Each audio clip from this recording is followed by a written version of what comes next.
So you're getting a ton of traffic to your site, or so you think, but you're just not getting purchases. What's going on? You're pulling your hair out.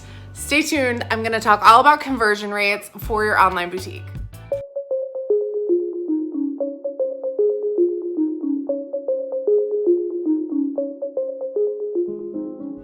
If it's your first time watching one of my videos, welcome to my channel. My name's Emily Benson. I am a business consultant and mindset coach for boutique owners, for boutique CEOs, if you will.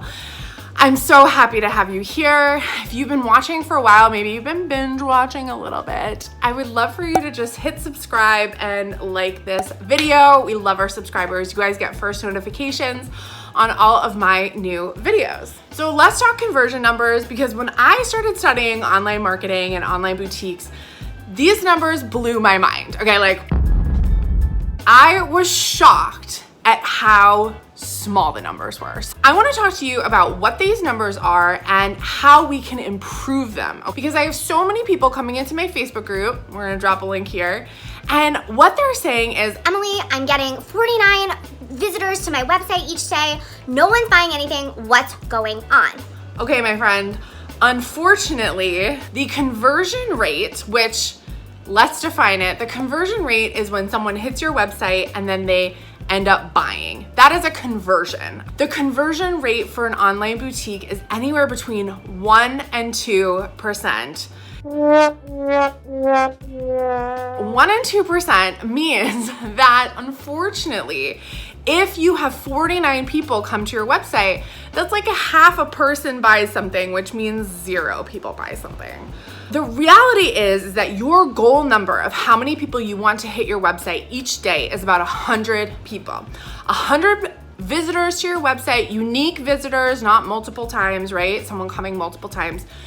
100 unique visitors should get you 1 sale.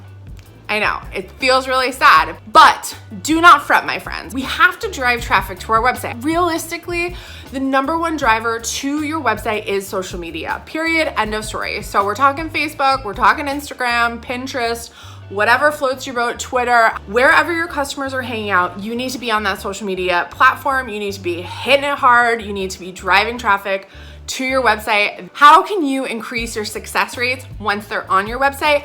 Let's talk about that, because there's a lot of ways you can actually do it. And I've got some easy tips and tricks for you. Ready? Okay, the easiest no-brainer mistake I see so many boutique owners make is they do not put any products on their first page. It's like a header, it's like about them, it's a cute picture of them. There's no products. What? If I come to your website and I don't see products on the first page, or I don't get a good idea of what you do, and I don't see the price and the sizes, and see you later. The hardest part is getting people by that front page, and we're not gonna get them past that front page if we don't show them and tell them what we're doing. So easiest, go do it right now. We'll watch the rest of the video, but go do this after, is add products to the front homepage. So you're like myboutique.com homepage. So easy. The other thing you can do on that homepage is have a short description about who you are and what you do. Myboutique.com is a wonderful place for you to buy all the clothes you need to stay at home in quarantine all the time. I mean, I'm kidding. But really, what is your one-liner? What are you trying to say? In one quick shot, if you were in an elevator with someone, they said, what do? You say, oh, I own a women's boutique. Oh, really? What kind of stuff do you sell? Insert that here. That's your one-liner, that's your tagline, that's what you're gonna put at the top of your homepage. So those 2 quick things are free and easy to add to your homepage. Do them immediately. Okay, when you go and do that, I want you to come back and comment here and tell me that you switched it up.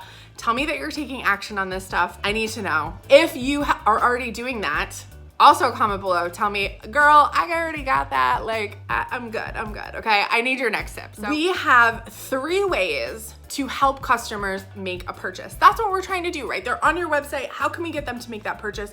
First and foremost is FOMO. we want to make your people visiting your website think they are missing out on the coolest thing. Essentially, if you can add a pop-up like proof, or there's actually one called FOMO, I use something called Prove Source, and those are apps that you can add on Shopify, and basically they have a little pop-up and it says, Catherine from Illinois just bought this shirt.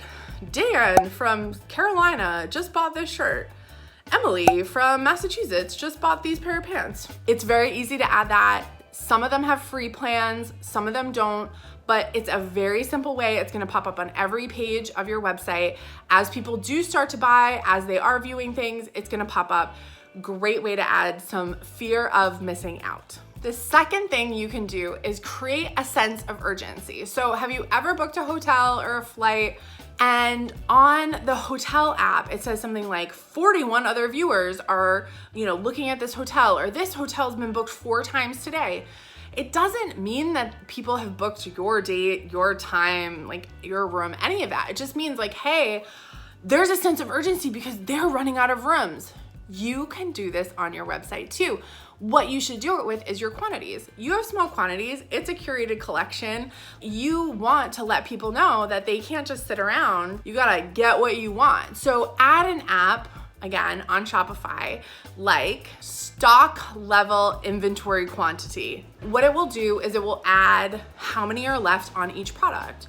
Obviously, this has to marry back with your inventory. You have to make sure your inventory is filled out correctly on the back end, but it will alert customers as you're getting low. Great reason to have be like, oh my God, there's only one left. I'm totally gonna buy it. Last but not least is the thing that Amazon is absolutely famous for, which is their reviews, which are also known as social proof or third-party validations. This is ratings, this is reviews, this is other people, Joe Schmo in Illinois saying, hey, I love this top, it fits me perfectly. This is like Sarah Jane in Wisconsin saying, I absolutely love this pair of shoes.